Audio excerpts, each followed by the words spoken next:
जी, आप लोगों को बुक नजर आ रही है? जी सर, आ रही है। चलें, जी ठीक सर, है। आ रही है। तो अब हम लोग जो हैं वो common indicators of ferro resonance की तरफ जो है वो जा रहे हैं। ठीक है, तो हम लोगों ने अभी बताया था कि चार चीज़ों की बिना पर जो है वो हम लोग कह सकते हैं कि भाई सिस्टम के अंदर रेजोनेंस का फिनोमिना जो है वो अकर कर रहा है। तो पहली जो रीज़न है वो हमारे पास ऑडिबल नॉइज़ है। During ferro resonance there may be an audible noise often likened to that of large bucket of bolts being shook, winning or buzzer or an anvil corresponding on a transformer enclosure from within।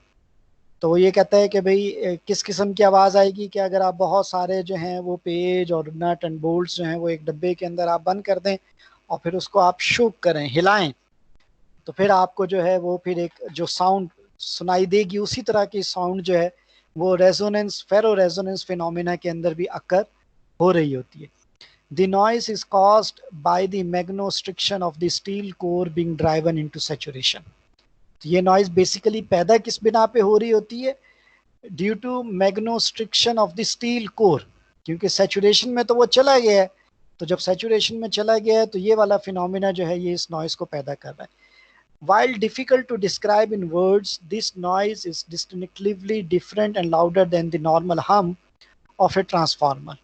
Most electrical system operating personnel are able to recognize it immediately upon first hearing it। तो पहला जो indicator है फेरो resonance का वो हमारे पास Audible noise है। दूसरा इंडिकेटर जो है वो हमारे पास ओवर हीटिंग है। Transformer over heating often, although not always, accompanies ferroresonance. This is especially true when iron core is driven deep into saturation. Since the core is saturated repeatedly, the magnetic flux will find its way into parts of the transformer where the flux is not expected, such as the tank wall and other metallic part। तो वो ये कह रहा है कि भाई दूसरा जो इंडिकेटर है वो क्या है कि ट्रांसफार्मर जो है वो ओवर हीटिंग होता है। अब ओवर हीटिंग पीछे रीजन क्या है? The iron core is driven deep into saturation. जब आयरन कोर सैचुरेट हो गई तो अब हमारे पास मैग्नेटिक फ्लक्स जो है वो किस तरफ को ट्रेवल करेगा? उन पार्ट्स ऑफ द टैंक की तरफ ट्रेवल करेगा जिसका जो है वो हम लोगों को उम्मीद भी नहीं होगी, such as tank wall and other metallic parts. The stray flux heating is often evidence from the charring or bubbling of the paint on top of the tank। तो जिस तरीके से जो है वो पानी उबलता है उसी तरीके से जो है वो हमारे पास स्ट्रे फ्लक्स जो है उसके बारे में जो है वो पता चलेगा, वो हीटिंग बबल्स की फॉर्म के अंदर जो है वो महसूस हो रहा होगा। This is not very good. Necessarily an indication that the unit is damaged, but damage can occur in this situation if ferro resonance has persisted sufficiently long to cause overheating of some of the larger internal connections। तो ये क्या कह रहा है? वो ये कह रहा है कि it this is not necessarily an indication that the unit is damage. वो कहता है कि अगर इस तरह का कोई सिनेरियो हो जाए तो इसका मतलब कतई ये नहीं है कि भाई हमारा पूरा का पूरा ट्रांसफार्मर जो है वो खराब हो गया। And the damage can occur in this situation if ferroresonance has persisted sufficiently long to cause overheating of some of the larger internal connections। लेकिन कहते हैं नुकसान का बाइस उस वक्त ज़्यादा होगा जब ये फेरो रेजोनेंस की सिचुएशन जो है वो लॉन्ग टाइम के लिए जो है वो रिटेन रह जाए। This may in turn damage solid insulation structures beyond repair. अब वो करता है क्या है कि सॉलिड इंसुलेशन का स्ट्रक्चर जो है वो इतना ख़राब हो चुका है कि वो रिपेयर करना जो है वो फिर मुश्किल है या नामुमकिन है। It should be noted that some transformer exhibiting signs of ferroresonance such as loud, chaotic noises do not show signs of appreciable heating। The design of transformer and the ferroresonance mode determine how transformer will respond। तो ये सारा कुछ जो है वो designing के ऊपर जो है वो बेस कर रहा होता है। तो ओवर हीटिंग किस बिना पे हो रही है, समराइज करें तो हम ये कहेंगे कि भाई हमारी कोर जो है वो सैचुरेट हो गई। तो वो जो मैग्नेटिक फ्लक्स है वो किस तरफ को मूव करता है, towards the other parts of the transformer.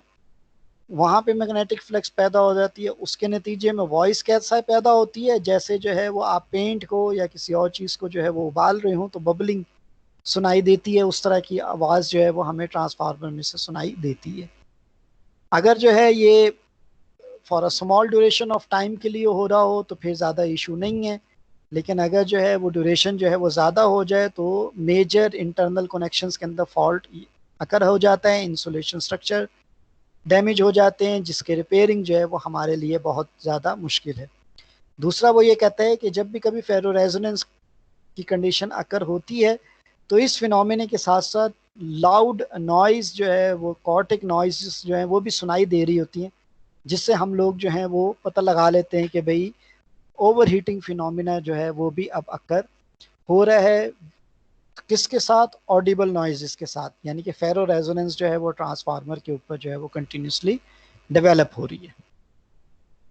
Next topic जो है वो हमारे पास high over voltage and surge arrester failures. तो when over voltage accompany ferro resonance there could be electrical damage to both primary and secondary circuits. Surge arrestor are common casualties of the events. तो वो कहता है कि जब भी कभी over voltage अकर होता है फेरो रेजोनेंस की बिना पर, तो वो क्या करता है, प्राइमरी और सेकेंडरी सर्किट्स को जो है वो डैमेज कर देता है। तो सेकेंडरी सर्किट पे या प्राइमरी सर्किट पे डेफिनेटली हम लोगों ने सर्ज अरेस्टर लगा रखे हैं। तो नुकसान जो सबसे ज़्यादा होता है वो किस चीज़ का होता है, सर्ज अरेस्टर का होता है, वो ब्रस्ट हो जाते हैं। They are designed to intercept brief over voltages and clamp them to an acceptable level. तो वो कहते हैं कि बेसिकली हमने जो सर्ज अरेस्टर लगाए होते हैं वो ब्रीफ अमाउंट का जो ओवर वोल्टेज है उसको कॉप अप करने के लिए लगाया होता है, या फिर क्या होता है कि जो हाई वोल्टेजेस आ रहे हैं उनको जो है वो क्लैम्प करने के लिए लगाया होता है। उनके अंदर इतनी सलाहियत नहीं होती है कि लॉन्ग ड्यूरेशन के ओवर वोल्टेजेस को जो है वो कवर कर सके। While they may be able to withstand several over voltage events, there is a definite limit to their energy absorption capabilities.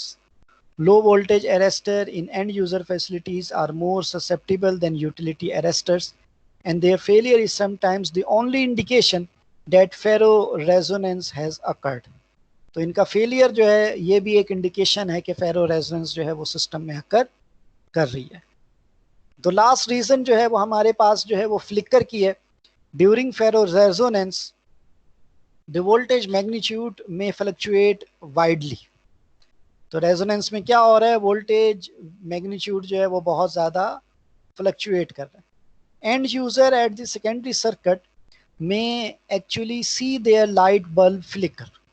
अब इस वोल्टेज मैग्नीट्यूड की वेरिएशन को हमें कैसे पता चलता है कि सेकेंडरी एड पे जो बल्ब होता है वो फ्लिक करना शुरू हो जाता है। Some electronic appliances may be very susceptible to such voltage excursions. Prolonged exposure can shorten the expected life of the equipment or may cause immediate failure. In facilities that transfer over to the UPS system in the event of utility side disturbances, repeated and persistent sounding of the alarms on the UPS may occur as the voltage fluctuates. तो वो कहता है कि अगर जो है वो आपके पास जो है वो बैकअप पे यूपीएस है तो कभी कभी होता ये है कि आपका यूपीएस पे जो है वो लोड शिफ्ट हो जाता है, लेकिन यूपीएस जो है वो अलार्म जो है वो कंटिन्यूसली जो है वो करता रहता है, जिसका मतलब ये होता है कि भाई सिस्टम के अंदर जो है वो फ्लिकर्स हैं और फेरो रेजोनेंस के फिनोमिना की वजह से जो है वो ये सब कुछ अकर हो रहा है। तो ये जो कुछ अभी तक हम लोगों ने पढ़ा ये सारा का सारा जो था वो फेरो रेजोनेंस के हवाले से था, और in comparison to linear resonance हम लोगों ने फेरो रेजोनेंस को देखा और उसका इम्पैक्ट क्या होता है और उसके बाद इसको हम लोग जो है वो जज कैसे कर सकते हैं उसके बारे में भी थोड़ी बहुत डिस्कशन की। अब हम लोग sources of transient over voltages में लास्ट टॉपिक पे चलते हैं कि और कौन से जो है वो स्विचिंग ट्रांजिएंट्स होते हैं। तो उसमें वो ये कहता है कि line energization transients occur as the term implies when a switch is closed connecting a line to the power system. वो ये कहता है कि भाई ये जो लाइन एनर्जाइजेशन है इसके नतीजे में भी ट्रांजिएंट्स पैदा होते हैं। They generally involve high frequency content than capacitor energizing transients. वो ये कहता है कि लाइन एनर्जाइजेशन के नतीजे में हमारे पास हाई फ्रीक्वेंसी ट्रांजिएंट्स पैदा हो रहे हैं in comparison to capacitor energising transient, यानी कि दोनों ट्रांजिएंट्स की शेप में फर्क है। The transients are a result of a combination of a traveling wave effects and the interaction of the line capacitance and the system equivalent source inductance। तो वो ये कहते हैं कि ये जो ट्रांजिएंट्स पैदा हुए हैं ये किसके नतीजे में पैदा हुए हैं? As a result of the combination of travelling wave effects. अब ट्रेवलिंग वेव्स कौन सी हैं सिस्टम के अंदर? भाई ये जो वोल्टेज या करंट, नॉर्मल वोल्टेज जो सिस्टम के अंदर ट्रेवल कर रहा है, इसको हम लोग कहते हैं ट्रेवलिंग वेव्स। एक तो ये इफेक्ट है। अब रास्ते में हमारे पास एनर्जी स्टोरेज एलिमेंट्स हैं in the form of capacitor, in the form of inductor. वो ये कहता है कि जब इन दोनों का आपस में इंटरेक्ट होता है, यानी कि ट्रेवलिंग वेव इफेक्ट का किसके साथ इंटरेक्ट होता है? Capacitance and inductance of the system के साथ, तो फिर उसके नतीजे में जो है वो हमारे पास ट्रांजिएंट्स पैदा होते हैं। भाई अब इसको और थोड़ा सा नीचे को लेके जाएं, थोड़ा सा और इसकी डेप्थ में उतरें, तो हम ये कहेंगे कि भाई क्यों? क्योंकि एनर्जी स्टोरेज एलिमेंट कौन कौन से? इंडक्टर है और कैपेसिटर। ये एनर्जी स्टोरेज एलिमेंट तो इतनी आसानी से ये चेंज को एब्जॉर्ब नहीं करते। आप लोगों ने वो पढ़ा हुआ है, फेराडे लॉ भी पढ़ा है, लेंज़ेस लॉ भी पढ़ा है। तो ये इतनी आसानी से चेंज को एब्जॉर्ब नहीं करते, लेकिन जब भी कभी जो है वो हमारे पास जो है वो लाइन को एनर्जाइज कर रहे हो, तो फिर क्या होता है? हमारे पास जो है वो एब्रप्ट चेंज आता है at the instant of time t is equal to 0। तो जब at time t is equal to 0 instant change आया, तो इंडक्टेंस और कैपेसिटेंस ने उसको आसानी से एब्जॉर्ब नहीं करना, तो फिर इन दोनों की टसल होती है। जब टसल हुई तो नतीजे में ट्रांजिएंट्स पैदा हो गए। Traveling wave are caused by distributed nature of capacitance and inductance of the transmission distribution lines. Line energizing transients typically result in rather benign over voltages at distribution voltage level and generally do not cause any concern। भाई वो ये कहता है कि ये जो line एनर्जाइजेशन के नतीजे में ट्रांजिएंट्स या ओवर वोल्टेजेस पैदा होते हैं, इनका मैग्नीट्यूड इतना ज़्यादा नहीं होता, तो इसलिए जो है ये सिस्टम के लिए ज़्यादा हार्मफुल जो है वो नहीं है। It is very unusual to implement any kind of switching control for line energizing except for transmission line operating at 345 kV and above। वो कहता है कि इशू कहाँ पे खड़ा होता है? जब हमारे पास वोल्टेज लेवल जो है वो एक 345 kV से ज़्यादा हो जाए। तो line energizing transients usually die out in 0.5 cycles. तो ये 0.5 साइकिल के अंदर ही जो है वो ख़त्म हो जाते हैं।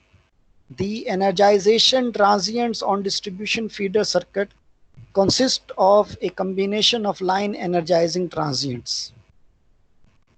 अब आगे वो चल रहा है, अब वो ये कह रहा है कि the energization transients on distribution feeder consist of a combination of line energizing transients, transformer energizing inrush characteristics and load inrush characteristics।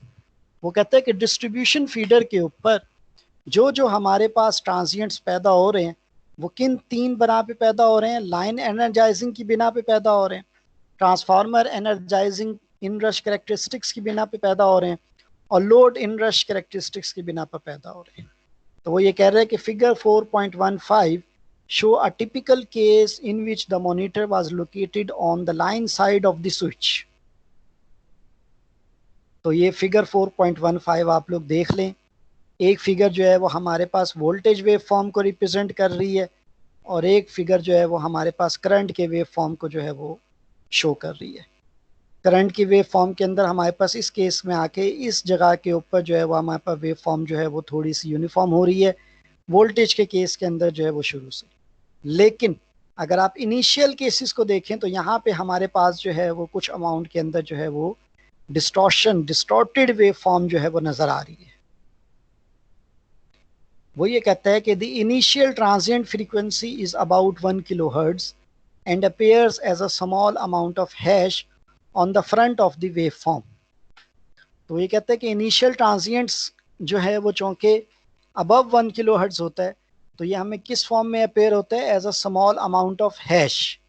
Small amount of hash का मतलब है कि भाई ये वाला पोर्शन, कि शुरू में ऐसा लगता है कि भाई किसी किस्म की पावर नहीं आई है, लेकिन यहाँ पे जो है वो हमारे पास ट्रांजिएंट्स जो हैं वो डेवलप हो रहे होते हैं। Following the energization the voltage display noticeable distortion caused by transformer inrush current that contains a number of low order harmonic components including the second and fourth harmonics। तो ये कहता है कि भाई वोल्टेज डिस्प्ले नोटिसेबल डिस्टॉर्शन कब करता है, जब हमारे पास ट्रांसफार्मर इनरश करंट जो है लो ऑर्डर हार्मोनिक्स रखता है, जिसमें जो है वो सेकंड एंड फोर्थ हार्मोनिक जो है वो ज़्यादा प्रोमिनेंट है। This is evidenced by the lack of symmetry in the voltage waveform in the few cycles recorded. This will eventually die out in nearly all cases.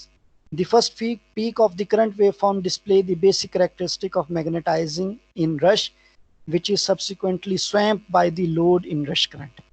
अब वो ये कहते हैं कि भाई करंट की वेवफॉर्म के अंदर जो है वो थोड़ी सी डिस्टर्बेंस जो है वो आगे तक जाती है, जिसको मैं यहाँ पे शो कर रहा हूँ, और वो किस बिना पे जा रही है यहाँ आगे तक, due to the magnetising inrush current, जो कि थोड़ी देर बाद ही जो है लोड इनरश करंट जो है वो उसको ओवरकम कर लेता है।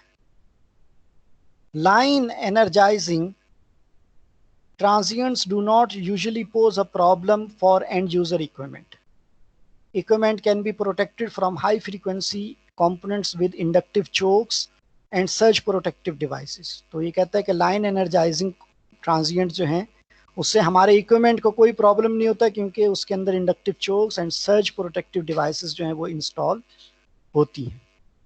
ठीक है, the example shown in figure above, इस वाली फिगर के अंदर, is relative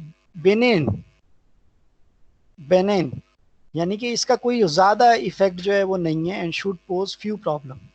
cases with less load may exhibit much more oscillatory behaviour. लेकिन अगर हमारे पास जो है वो लोड ज़्यादा ना हो तो फिर हमारे पास जो है वो फिर ऑसिलेटरी बिहेवियर जो है वो अकर कर जाता है। Another source of overvoltage is somewhat related to switching is the common single line to ground fault। तो दूसरी रीज़न जिसकी बिना पे ट्रांजिएंट सिस्टम में आते हैं उसमें जो है वो single line to ground fault जो है वो इम्पोर्टेंट है। On a system with high zero sequence impedance the sound phase will experience a voltage rise during the fault। अगर सिस्टम के अंदर जो है वो हमारे पास जीरो सीक्वेंस इम्पीडेंस जो है वो ज़्यादा है तो फिर हमारे पास जो है वो voltage rise during the fault condition जो है वो इन्हांस करेगा।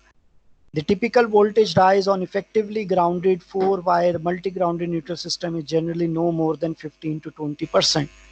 On system with neutral reactors that limit the fault current, the voltage rise may be 40 to 50%. This over voltage is temporary and will disappear after the fault is cleared. The over voltages are not often a problem, but there are potential problem if the fault clearing is slow। वो कहते हैं कि भाई अगर fault जल्दी से clear हो जाए तो तब तो ये वाले ट्रांजिएंट जो हैं वो इतने प्रॉब्लम का बाइस नहीं है, लेकिन अगर जो है वो डिले हो जाए तो फिर डेफिनेटली हमारे पास जो टाइम रिले होती है वो हमारे सिस्टम को जो है वो बचा लेती है, और एक फॉल्टी पोर्शन को अलहदा करके तो हम लोग जो है वो प्रॉब्लम को रेक्टिफाई कर सकते हैं। Some secondary arresters installed by end user attempt to clamp the voltage to as low as 110% voltage in the perhaps mistaken belief that this offer better insulation protection। Such arresters are subject to failure when conducting several cycles of power frequency current। दूसरी reason कहता है adjustable speed drive controls may presume a failure if a DC bus voltage goes too high and trips the machine। तीसरी reason वो कहता है distributed generation interconnected with the utility system will often interrupt voltage in excess of 120% as warranting immediate disconnection। Therefore noise and stripping is likely result। तो वो इन cases के अंदर वो ये बता रहा है कि हमारे पास जो है वो फिर फॉल्टी सर्किट आइसोलेशन जो है वो हो रही। क्यों हो रही है? क्योंकि हम लोगों ने जो प्रोटेक्टिव इक्विपमेंट डिवाइसेस लगा रखी हैं अपनी अपनी चीज़ों के साथ, either in the form of surge arrestor, either in the form of any other protection, तो वो एक ख़ास पीरियड तक तो ओवर वोल्टेज को मेजर करते हैं, उसके बाद जो है वो फिर ट्रिप कर देते हैं। हालांकि वो ऑटोमेटिकली कुछ देर के बाद खुद ही ख़त्म हो जाता है, लेकिन प्रोटेक्शन के अंदर जो है वो इटसेल्फ जो है वो एक अपने स्टैंडर्ड्स नॉर्म्स होते हैं, उनको जो है वो हम लोग डिस्टर्ब नहीं कर सकते. Of course, the actual impact of this over voltage on the secondary side of the system depends heavily on the service transformer connection. While the common grounded Y-Y connection will transform the voltages directly, transformer with a delta connection will help protect the load from seeing over voltages due to these faults. तो अभी का जो topic हम लोगों ने पढ़ा है, इसके अंदर हम लोगों ने जो है वो यही देखा है सिर्फ कि ओवर वोल्टेज ट्रांजिएंट्स जो हैं वो किन किन बिना पर जो है वो पैदा होते हैं. तो लेक्चर नंबर 9 में और आज के लेक्चर नंबर 10 में हम लोगों ने sources of transient over voltages के बारे में बात की है. तो कैपेसिटर स्विचिंग के बारे में बात की है, आज के लेक्चर में लाइटनिंग के हवाले से बात की है, फेरो रेजोनेंस के हवाले से बात की है, और उसके बाद फिर हम लोगों ने जो है वो फिर अदर स्विचिंग फिनोमिनास के अंदर जो है वो लाइन एनर्जाइजेशन की बात की है, और उसके बाद सिंगल लाइन टू ग्राउंड के हवाले से जो है वो बात की है. तो ये मुख्तलिफ सोर्सेस हैं जिनकी बिना पे जो है वो हमारे पास ओवर वोल्टेज ट्रांजिएंट्स जो हैं वो पैदा होते हैं. तो आज के लिए जो है वो बस इतना ही काफ़ी है. तो अगर आप लोगों का कोई क्वेश्चन है तो वो आप लोग पूछें. Thank you sir, thank you very much.